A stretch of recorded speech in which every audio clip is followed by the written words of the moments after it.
Kisah berlatar di sebuah kota Marseille di Prancis. Kita akan diperlihatkan pada seorang pria bernama Charlie Mattei. Dia merupakan mantan mafia yang paling ditakuti dan masih berpengaruh di kota tersebut. Setelah memutuskan pensiun dari dunia mafia, Charlie kini menjalani hidup damai bersama keluarganya dan memiliki 2 anak bernama Eva dan si bungsu David. Pada suatu hari, Charlie sedang jalan-jalan menghabiskan waktu bersama David dan memutuskan mampir ke sebuah pasar untuk membeli cilok. Namun di sana, David tertarik menyaksikan pertunjukan kambing berputar, sehingga Charlie pun menurunkan David dan memintanya untuk menunggu sebentar di sana, sementara ia pergi memarkirkan mobilnya di basement.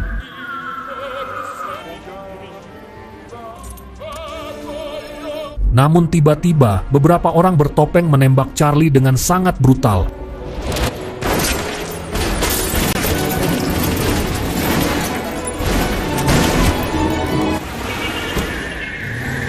Meski dihujani tembakan, terlihat tubuh Charlie masih mampu bergerak, dan untungnya dia segera dilarikan ke rumah sakit agar mendapat pertolongan medis. Kondisi Charlie yang terluka parah memaksa dokter dan tim medis harus berjuang keras melakukan operasi untuk mengeluarkan 22 peluru yang bersarang di tubuh Charlie. Peristiwa ini pun langsung menjadi viral dan menggemparkan semua warga di kota Marseille, termasuk si kepala polisi dan bawahannya, yang seorang detektif bernama Mary Goldman. Mary diperintahkan langsung oleh Pak Komandan untuk menyelidiki kasus ini dan mencari siapa dalang di balik penembakan tersebut. Saat sampai di tempat kejadian, Mary menemukan sebuah kejanggalan di mana ia memperhatikan ada 6 lubang tembakan yang sengaja diarahkan di titik yang sama, seolah-olah mengirim pesan rahasia. Berkat penyelidikan ini terungkap fakta yang mengejutkan bahwa Charlie Mattei adalah mantan mafia besar yang pernah menjadi penguasa dan paling ditakuti di kota ini. Sejak usia muda, Charlie sudah meniti karir sebagai seorang mafia dan berhasil membangun kerajaan bisnisnya, mulai dari klub malam, tempat karaoke, kasino, panti pijat, rental PS, warung kopi, hingga berbagai bisnis lainnya yang membuat nama Charlie semakin disegani. Tapi sejak 3 tahun lalu, Charlie memutuskan untuk bertobat dan pensiun menjadi bos mafia. Dia menjual semua usaha bisnisnya kepada 2 orang mafia yang sudah dianggap sebagai saudara sendiri bagi Charlie. Mereka bernama Tony dan Aurelio. Ami jusqu'après la mort. Jusqu'après la mort. Ami jusqu'après. Et donc retirer les affaires pour se consacrer à ces Tony Zacchia et Aurelio Rampoli. Terlihat Tony sedang berkumpul bersama keluarganya dan ia sangat terkejut ketika mendapat kabar dari anak buahnya tentang insiden yang menimpa Charlie. Lalu kita akan diperlihatkan dengan sifat Tony yang arogan. Dia menjewer anak buahnya hanya gara-gara masuk ruangan tanpa mengetuk pintu lebih dulu. Vous sortez, vous frappez, si je dis entrer. Sementara partner Tony yaitu Aurelio bahkan lebih kejam. Dia tanpa ragu menembak anak buahnya setelah ketahuan korupsi sedikit uang organisasi untuk biaya pengobatan ibunya. Tony dan Aurelio benar-benar tak ada toleransi, tak mengenal ampun, dan tak ada rasa kasihan. Sifat kejam inilah yang membuat keduanya sangat cocok sebagai partner bisnis dalam dunia mafia. Sedangkan Charlie terlihat baru pulih dari komanya dan masih terbaring di rumah sakit. Namun tiba-tiba Mary datang dan mencoba menggali informasi dari Charlie agar mendapatkan petunjuk tentang para pelaku penembakan tersebut. Charlie yang masih kesakitan menahan banyak luka tembak di tubuhnya, dia hanya mampu mengatakan kalau dirinya tidak tahu dan tak memberi informasi apapun. Vous voulez que l'enquête avance, il va falloir nous aider. L'un de vos agresseurs? Non. Setelah kepergian Mary, datanglah 2 anak buah Charlie bernama Karim dan Martin, yang keduanya juga telah pensiun dari dunia mafia. Melihat kondisi Charlie yang memprihatinkan, seketika Karim langsung emosi dan akan memburu pelaku penembakan tersebut. Martin mencoba menenangkan Karim dan memintanya untuk bersabar dan tak melakukan tindakan ceroboh hingga menunggu Charlie sudah pulih, agar mereka bisa menyusun rencana yang lebih matang. Ketika suasana rumah sakit begitu sepi, muncullah seorang pria yang menyamar sebagai seorang dokter dan pastinya diperintahkan untuk menghabisi Charlie. Namun untungnya, lagi dan lagi Charlie berhasil selamat berkat Mary yang memindahkan Charlie ke ruangan lain setelah ia menyadari jika si pelaku akan kembali datang untuk menghabisi targetnya. Keesokan paginya, Tony datang ke rumah sakit untuk menjenguk Charlie sahabatnya. Kedatangan Tony membuat para polisi yang berjaga sampai ketakutan dan memilih pergi dari sana setelah tahu siapa yang datang. Je te trouve bien. Très bien. Dommage, elles sont belles ces fleurs. Je retrouverai ceux qui t'ont fait ça, je te promets. Setelah kepergian Tony, dokter memeriksa kondisi Charlie dan menyampaikan kabar buruk di mana sebagian syaraf di tangan kanan Charlie telah rusak yang menyebabkan jari-jarinya mati rasa dan tidak lagi bisa digerakkan. Vous ne pourrez plus jamais utiliser vos doigts. Elle était très sérieusement endommagée. J'ai dû le suturer en urgence. Tak lama kemudian Karim dan Martin datang ke rumah sakit dan membawa Charlie pergi dari sana untuk bertemu dengan seseorang yang diyakini mengetahui informasi tentang siapa pelaku penembakan tersebut. Namun ternyata aksi mereka telah diketahui Mary lewat kamera CCTV, sehingga dia langsung melakukan pengejaran. Mengetahui kalau mobil mereka sedang diikuti, Karim segera meminta bantuan temannya untuk menemukan jalur yang aman agar bisa mengelabui Mary.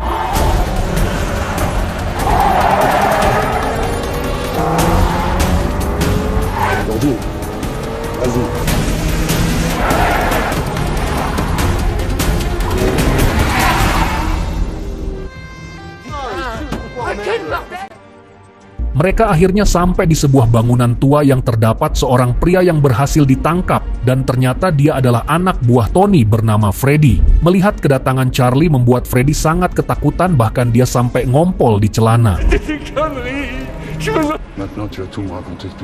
Dengan gemetar Freddy mengungkapkan fakta yang sebenarnya terjadi. Tony ternyata berencana mengembangkan bisnis kotor di kota ini, yakni jualan narkoboy dan obat-obat terlarang. Bisnis tersebut tentu saja akan membuat Charlie sangat marah karena kota tempat tinggalnya tercemar oleh barang haram. Tony pun menyadari kalau Charlie akan menjadi penghalang sehingga dia memutuskan untuk menyingkirkan Charlie dengan menyuruh 8 anak buahnya untuk menghabisi Charlie sahabatnya sendiri. Il a toujours eu peur de vous, de vos réactions. C'est le danger. Mendengar pengakuan Freddy tersebut, membuat Charlie tak menyangka dengan kelakuan Tony yang berani mengkhianatinya. Karena tak terima jika bosnya sedang diburu, mereka pun mengusulkan untuk memperpanjang masalah ini, yaitu melakukan pembalasan dengan menghabisi Tony. Namun Charlie yang kini ingin menjalani hidup dengan damai memutuskan mengampuni perbuatan Tony, bahkan juga si Freddy. Dengan tegas Charlie melarang mereka bertiga untuk melakukan balas dendam. Fais une promesse. Ami jusqu'après la mort. Vous êtes le suivi. Setelah mengetahui dalang di balik semua ini, Charlie lalu diantar Martin pulang ke rumahnya. Dan seketika suasana tangis haru tak terbendung. Mereka semua sangat bersyukur menyaksikan Charlie telah sembuh dari masa kritisnya dan bisa berkumpul lagi bersama keluarga tercinta.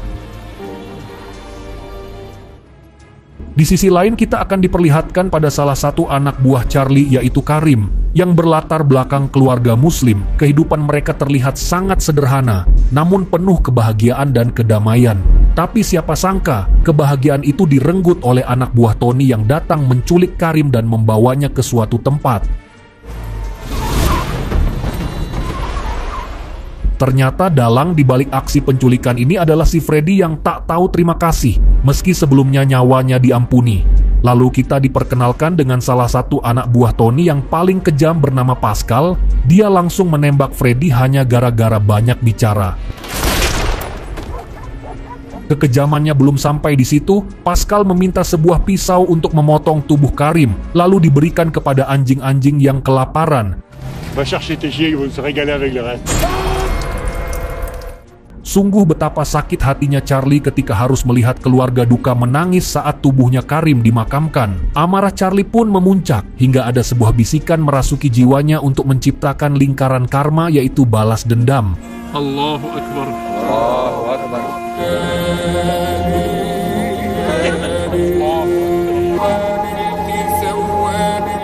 Sebelum memulai rencananya, Charlie meminta salah satu anak buahnya, yaitu Susan, untuk menyembunyikan keluarganya ke tempat yang aman dan tak mudah dilacak oleh siapapun. Sementara di sisi lain, anak buah Tony dan Pascal sedang berpesta merayakan ulang tahun salah satu rekan mereka. Dengan sombongnya mereka merasa sebagai mafia yang tak terkalahkan oleh siapapun. Namun tanpa mereka sadari, tiba-tiba Dis-moi ça, chacun son tour. Il y en a un seul qui joue au courant, il reste tous. Charlie datang sambil menodongkan pistol dan menggenggam sebutir granat di tangannya, yang membuat mereka semua ketakutan. Kedatangan Charlie di sini hanya untuk memberi peringatan dan tidak berniat membantai mereka semua. Ia memberi kesempatan kepada Pascal dan kawan-kawan untuk pulang dan bertemu dengan keluarga mereka masing-masing.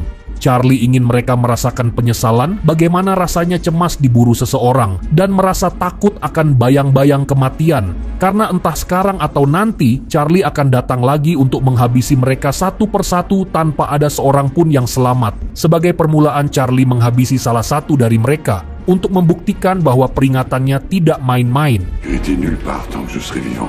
Bastien. Di sisi lain, Susan telah membawa keluarga Charlie ke tempat aman dan menjadi pengawalnya. Sementara Charlie melanjutkan misinya dengan memburu si Gondrong ketika sedang ziarah ke makam putranya. Si Gondrong pun hanya bisa pasrah ketika akan dieksekusi karena telah menjadi fakta bahwa tak ada yang bisa lolos dari seorang Charlie Mattei. Tentu saja insiden ini memancing perhatian Mary yang sebenarnya masih sibuk menangani kasus penembakan Charlie. Namun kini ia dihadapkan pada kasus baru, yaitu tewasnya beberapa anak buah Tony. Mary pun memutuskan untuk menemui Tony di rumahnya dan berharap mendapatkan informasi dari Tony tentang kematian dua anak buahnya.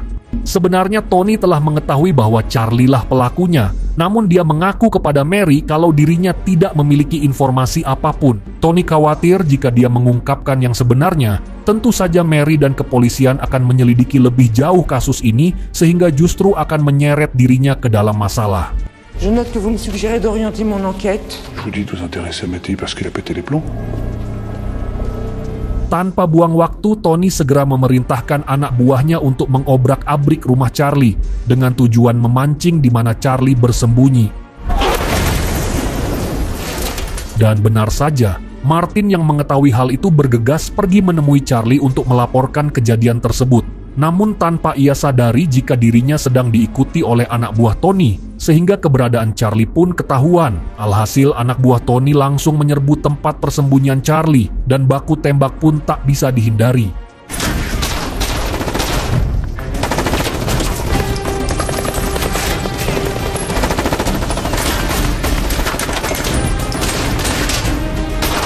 Karena kalah jumlah menghadapi musuh, Charlie meminta Martin untuk segera pergi. Namun sayangnya dia malah tertangkap. Sementara Charlie memutuskan kabur dengan naik KLX untuk menyelamatkan diri, sehingga aksi kejar-kejaran pun terjadi.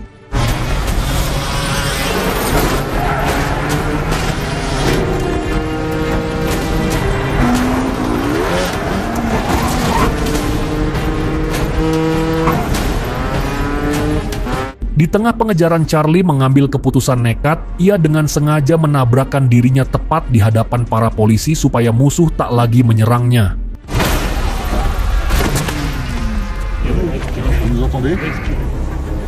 Charlie akhirnya dibawa ke kantor polisi untuk diperiksa langsung oleh Mary. Di sana Mary memberikan informasi tentang temuan mencurigakan di tempat kejadian, bahwa dari total 22 peluru yang bersarang di tubuh Charlie, namun terdapat 6 bekas tembakan yang sengaja diarahkan meleset.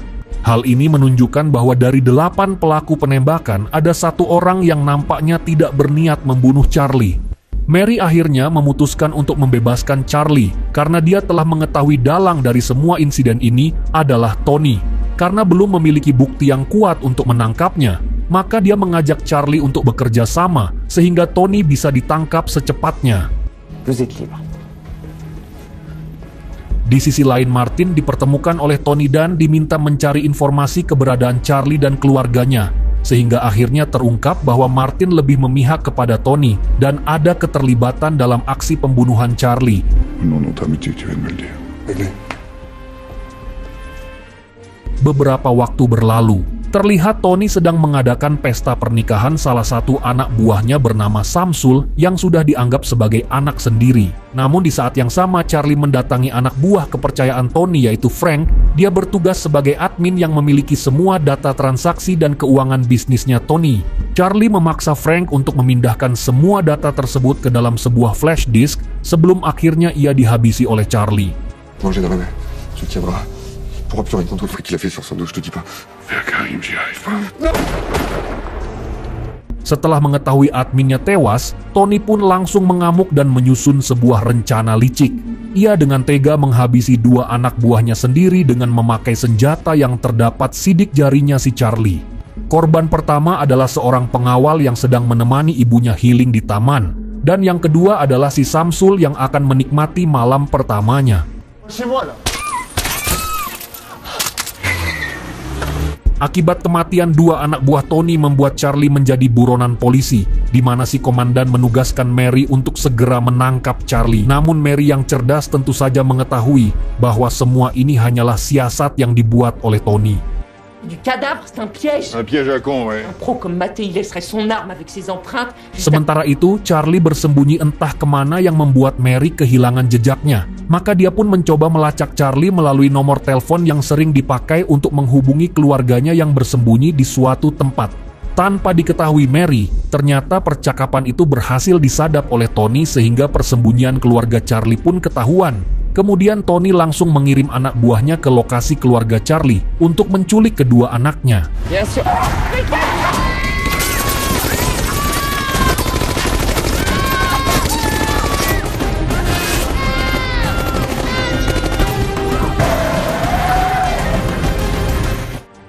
Dalam peristiwa ini Susan pun harus tewas dengan tragis, sementara kedua anak Charlie yaitu Eva dan David telah diculik.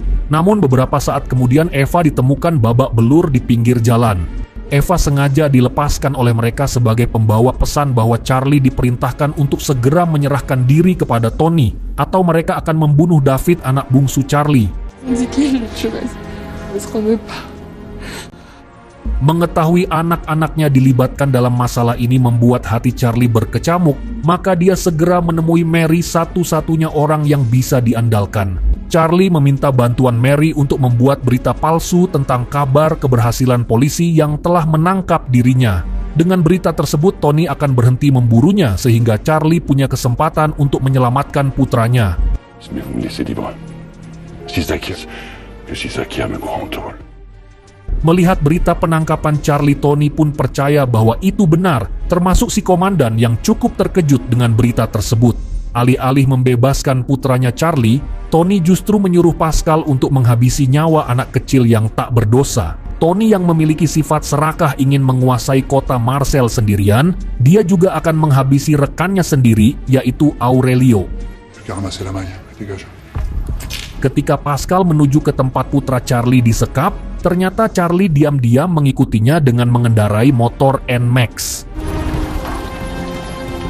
Sesampainya di sana, Pascal menyuruh anak buahnya yang kita sebut saja Mang Udin untuk membunuh putra Charlie.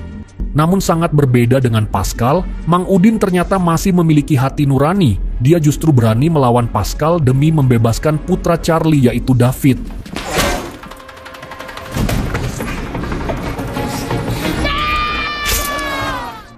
Ketika Pascal membawa David dan akan dieksekusi ke lokasi lain, beruntung Charlie datang di momen yang tepat. Terjadi pertarungan antara mereka berdua yang tentu saja dimenangkan oleh Charlie, sehingga si bungsu berhasil diselamatkan.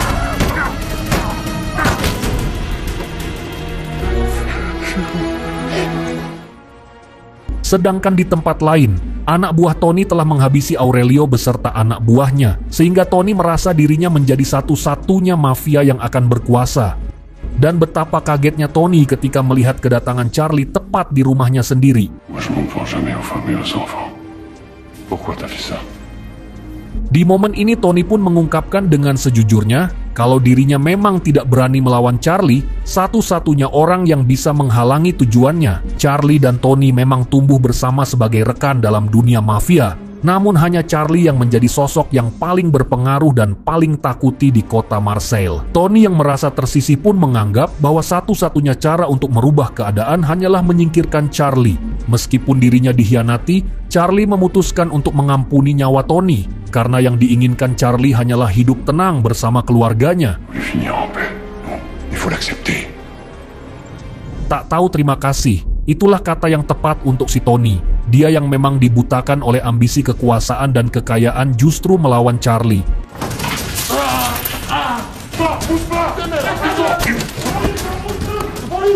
Dan beruntung Mary dan polisi datang di waktu yang tepat.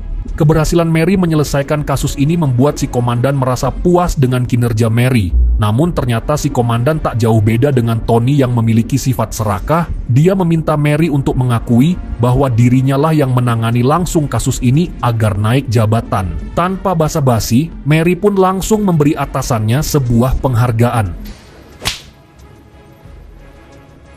Berkat bantuan Mary, akhirnya Charlie diperbolehkan pulang setelah memberikan bukti flash disk tentang kasus pembunuhan dan penjualan barang haram. À titre professionnel, je me réjouis d'avoir accompli mon devoir. De gros ennuis avec la justice.